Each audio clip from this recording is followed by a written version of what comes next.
Hello everyone, welcome back to Tech Helpline.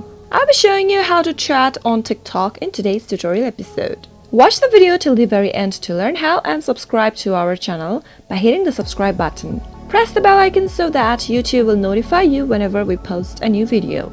To chat on TikTok, you can use direct messages. Direct messages are private messages that can be sent to friends and people you follow. To be able to send a chat or direct messages to a person, make sure both of you follow each other. Now to send a direct message to a user, go and tap open your TikTok application and go to the user's profile you want to chat with. After you're in, tap on the message button and simply type in your text and tap on the send button at the right corner, just like that. And that is it. That is how you can send direct messages on TikTok. I hope the tutorial helped you. If yes, go ahead and give it a thumbs up. Feel free to comment down below in the comment box if you have a question or a feedback for us.